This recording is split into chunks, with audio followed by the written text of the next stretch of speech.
Bismillahirrahmanirrahim. Assalamualaikum warahmatullahi wabarakatuh. Let me introduce myself. My name is Alya Nanda Muthia. I am a third semester student from English Education Department, PBIA, Fakultas Tarbiyah dan Keguruan, Universitas Islam Negeri Alauddin, Makassar. So, first of all, let's express our gratitude to Allah Subhanahu wa Ta'ala, the most merciful and compassionate. Secondly, salawat and salam always be delivered to our Prophet Muhammad Sallallahu Alaihi Wasallam, who brought us from the darkness to the brightness. The honorable person, our lecturer, Mr. Dr. Kaharuddin S.IP M.Hum, as a lecturer on morphology and syntax course. So today I would like to talk about inflections part 2. Yes, I agree. Inflection in adjective can occur in comparison, and there are two types of comparison form that can be inflected. First is the comparative forms of comparison. So the comparative forms of comparison is a positive adjective that modifies noun that indicate higher quality of the noun. And the positive adjective usually added with suffix er to indicate comparative form of adjective. For example, higher, stronger, funnier, and etc. The second type is superlative form of adjective. So superlative form of adjective is a positive adjective that that modifies noun to indicate the highest quality of the noun. And then the rules to superlative forms of adjective is usually added suffix est at the end of an adjective. For example, strongest, funniest, highest, lowest, and etc. No, so inflection does not occur in all types of comparison. So comparison divided into three types. It's comparative and superlative comparison, like I explained earlier, and then the third type is the positive form of comparison. What is the positive form of comparison? So the positive form of comparison is an adjective that becomes positive if it modifies a noun, but it doesn't indicate the quality degree of the noun. For example, this house is old.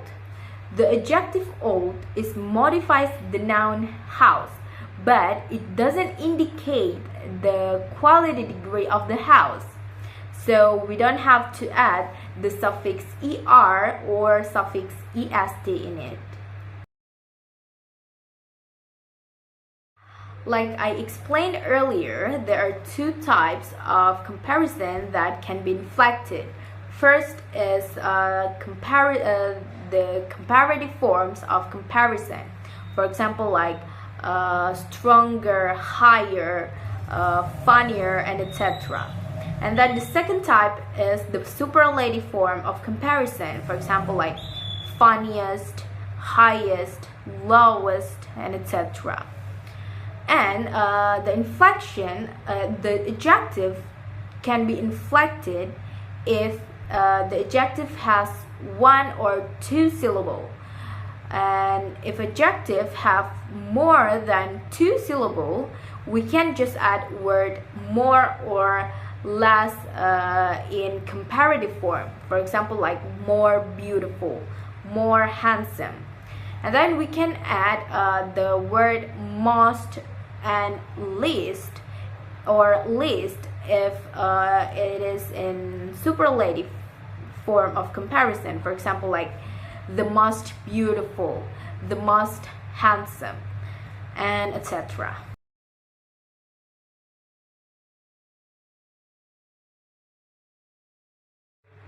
So, after I analyze the following extract above, I can conclude that this extract have inflection of nouns and inflection of adjective. The inflection of nouns of this extract is teachers, indicate more than one teacher. Educators, indicate more than one educators. Ideas, indicate more than one idea. Plans, indicate more than one plan. And events indicate more than one event. Resources indicate more than one resource. Opportunities indicate more than one opportunity. Steps indicate more than one step. And verbs indicate a possessive noun of world, because world added by apostrophe and suffix s. And the inflection of adjectives in this extract is first. First is largest, indicate a superlative degree, means that the most significant or biggest. And then the second one is latest, indicates superlative degree, means that newest or the most recent. Inflection of verbs refer to adding suffix at the end of the verb, which is aimed at modifying verbs' tense, aspects, and voice. For tense, first is simple present tense. For simple present tense, inflection only occurs if the verbs use third person singular, by adding s or es at the end of the verb. For example, she goes to school, she eats these donuts, and etc. And then the second one is simple past tense.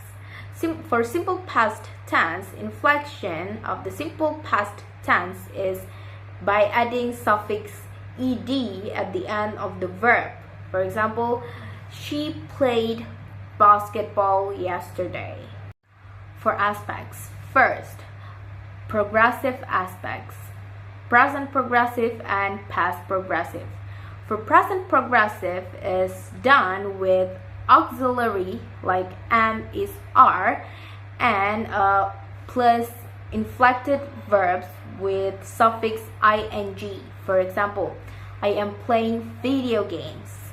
And then for past progressive is done by auxiliary verb, like was, were, and then suffix ing. For example, I was playing video games yesterday.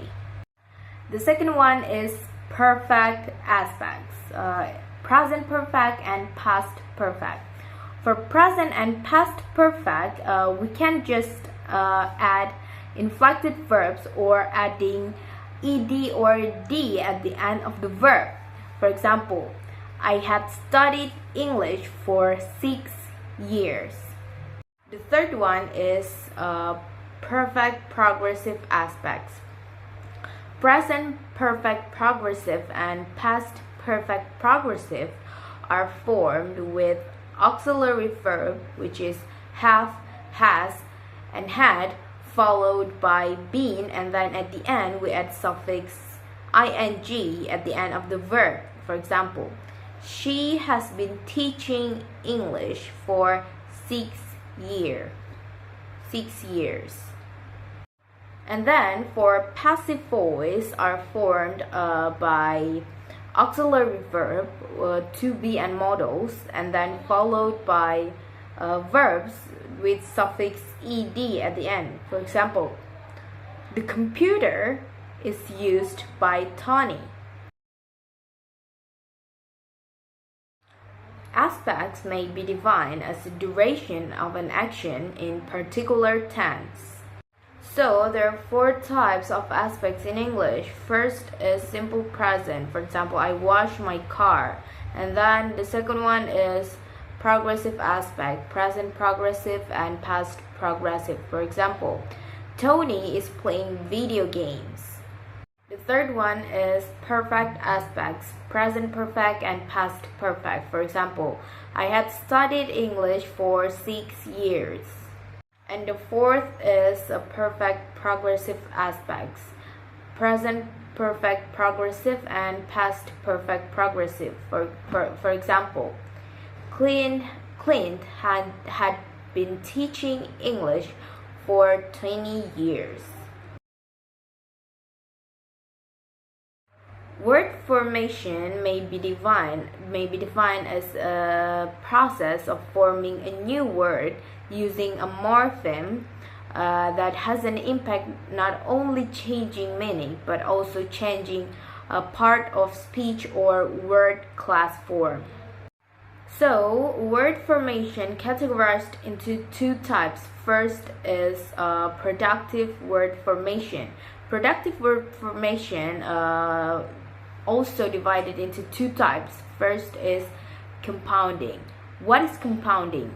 Compounding is a process of forming a new word by combining two or more free morphemes. First, compounding noun. For example, motorcycle, bedroom, and etc. And then second is compounding verb. For example, take out, take off, and etc. The third one is compounding adjective. For example, old-fashioned, open-minded, and etc. And then the fourth one is compounding adverb. For example, therefore, moreover, and etc. And then the second type is derivation. What is derivation? Derivation is a process of forming other words by adding prefixes or suffixes to existing words. For example, the word happy.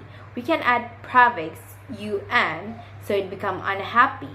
And also we can add a suffix like ness so it becomes happiness. And the second type of word formation is less productive word formation. What is less productive word formation? So, less productive word formation refers to the process of forming a new word which are uncommonly used to form a new word in English. Less productive word formation including coinage, borrowing, blending, clipping, back formation, conversion, and acronyms. For example, like band-aid, etc. Okay everyone, I think that's all from me. I sincerely appreciate all of your attention, and if there are any mistakes, I apologize previously. Wassalamualaikum warahmatullahi wabarakatuh.